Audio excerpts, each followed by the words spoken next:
Howdy crew, going to be putting the final assembly together for the Profax 1260 self-shielding flux core gun. Let's get to it.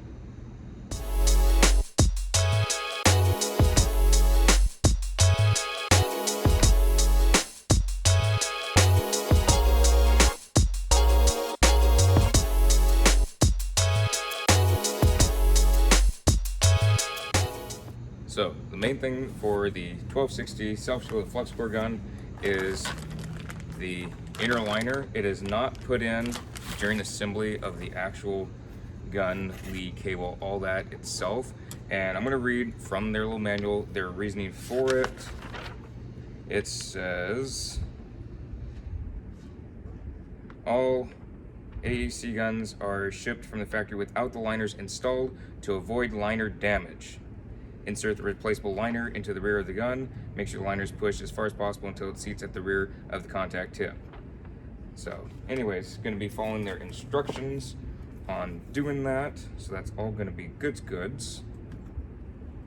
And I can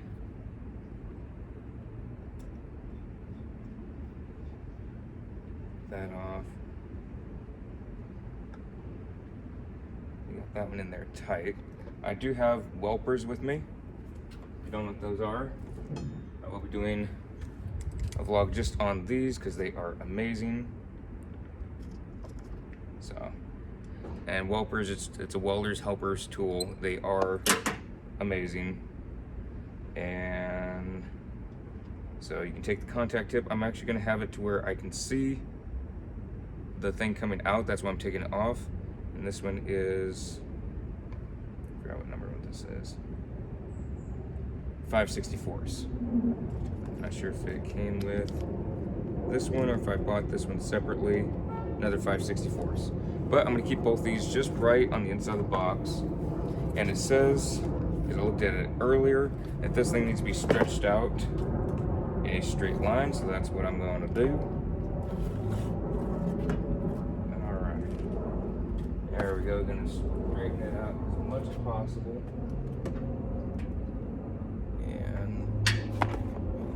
Don't like that hitting metal. It's just personal preference. There, as much of a straight line as I can. I'm gonna go across the box, and I'll have it over here. And I will straighten it out in a moment, but I do want to get the liner out.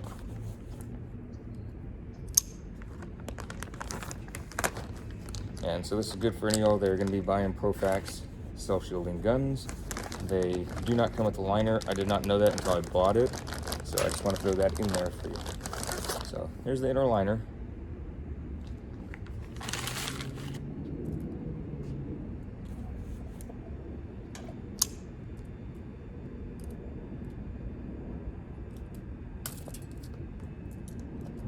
And when you're cutting this, make sure you have a good grip on it because it will spool out. I just want to throw that out there as well. There. So anytime you have something coiled up and it's being restrained in any sort of fashion, even if you don't think it's going to fly out at you, hold on to it good and tight. So this thing does want to straighten out by itself. I will let go of this one. You can see how it kind of flies off like that. So also make sure you're wearing some sort of safety glasses. I have my prescription glasses on, but just make sure you're wearing something to protect your eyes, and just make sure that they are safety glasses. These glasses are made to be non-shattering. I had them ordered that way. So it is all straightened out. I'm gonna go put that in the ground, and I will start over here, and y'all won't be able to see part of this because I do need to be in a straight line. So I'm going to start feeding it through. Hopefully it's straight enough. If y'all can hear that, it is going in. Now I might have to trim part of it because as the instructions say on there, I might have to cut part of it off so it's flush. And I don't have the contact tip on there just in case there's a little snag. I want to see that it in fact does go the full length of the cable. That is why I took the contact tip off, even though the instructions do not say so. But for legality reasons, I have to say to follow the instructions to the letter. Just because I don't do it doesn't mean you should do it. If I'm doing it, I will pull it back towards me. I want to make sure that it goes all the way through. I'm not seeing it come out the other end yet. Once I do, I feel it get resistance, so I'm going to go to the other side and look at it. All right.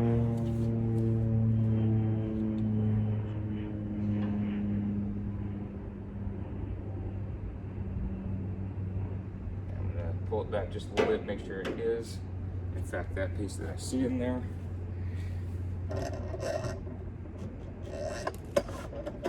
I pulled it out probably 5 inches just to make sure that there's a definitive difference what I saw in there, and I can't say that there is. I'm gonna do it again, but I'm gonna assume that's all the way through there.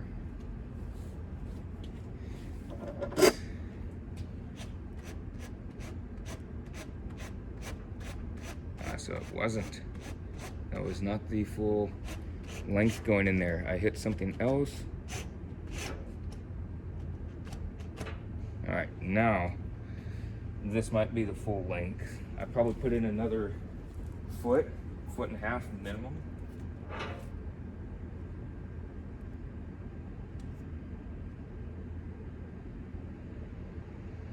Still not positive I see it. Try that same technique again. Worked once, might work again. Gonna bring it out about 5 inches and keep feeding it through. All right, it is definitely hitting something up there. I'm gonna pull out the 5 inches and double check up front. So yes, I do have the Bernard gun on the Miller Suitcase Arc Reach 12, but I just want to have a spare. I know it's expensive, but when you're working on big projects, you gotta have spares of different things.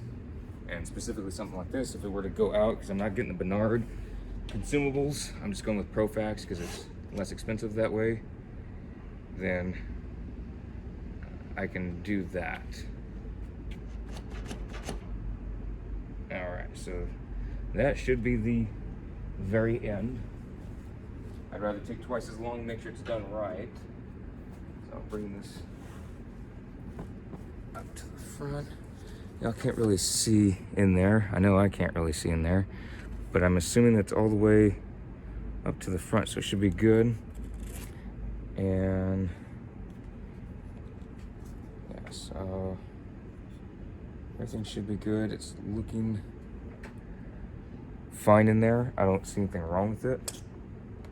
So I will cut that off.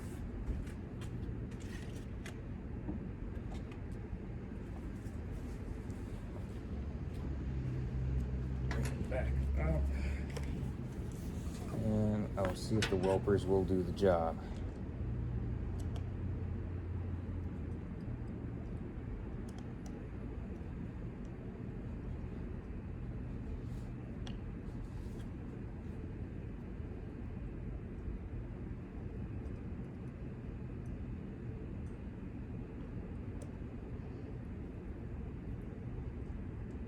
I'm gonna get a pair of dikes because that is not cutting it.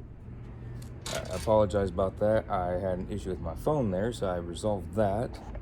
Straighten that a little bit more. And so I did cut this off before I noticed the issue with the phone, and about 8 to 10 inches worth left over. And it does say to make sure that this is deburred. So I'm gonna do a little bit better job when actually bring it out a little bit more with the welpers and kind of straighten it before I cut it again. At least that's what I'm thinking will work. So I'm pulling out slightly. And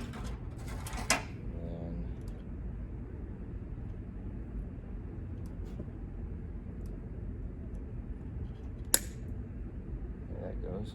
And then push that in, and it should be all good to go.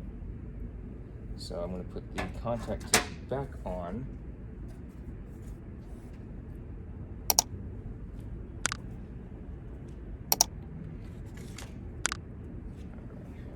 As y'all can tell, I haven't used this yet. Still got tags and everything on it. I can put this back on. That's nice and tight.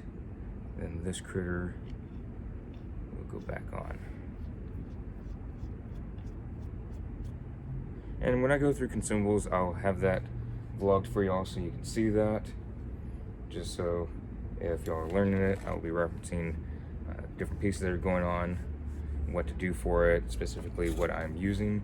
Now, I will also in the future be going over the difference on how the feeling of the Profax 1200 60 self-shielding flux core gun goes up against the Bernard gun.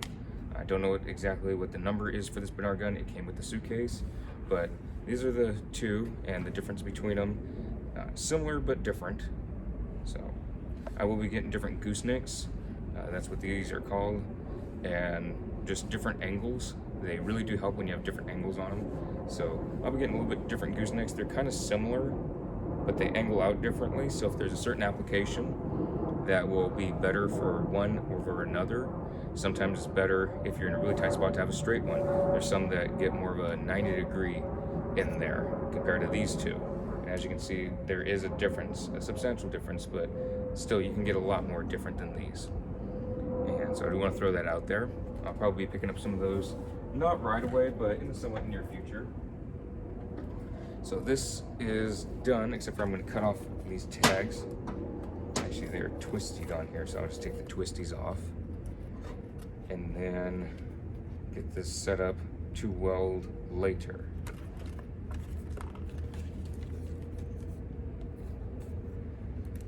And the twisties just say install liner and gun before use. That's real handy. I just did that.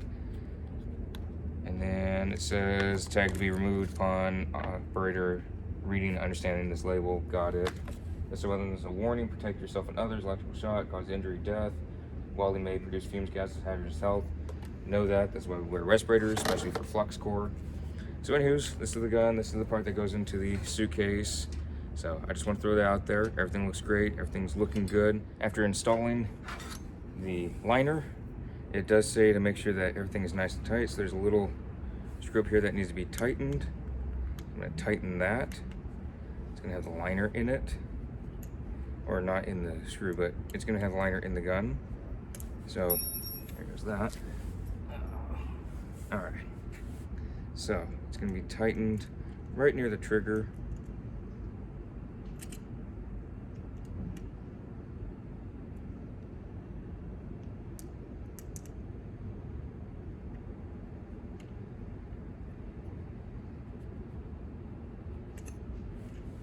A small little Allen wrench they have, and a small little critter to tighten.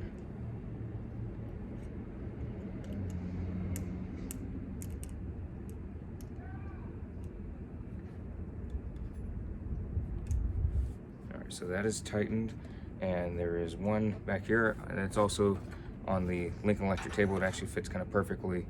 Has a cutout about the same size as the shield on there. Tighten this one up.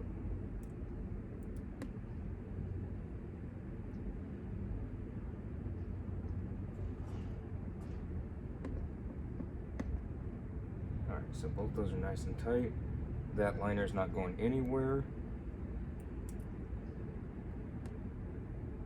Perfect. Nice and tight, everything's good. So yeah, everything looks great on there. Everything's felt great. I like it, and I will be welding with it soon. So hope y'all enjoyed. I will be going through details on using both the Profax and the Bernard guns. I'm excited to use both of them. I will not be using them right now, but I'll be using them very soon. But I got a lot done today. Got a lot of stuff put together. Got other things done. So very happy about it. Hope y'all enjoyed, and I'll be seeing y'all in the next vlog.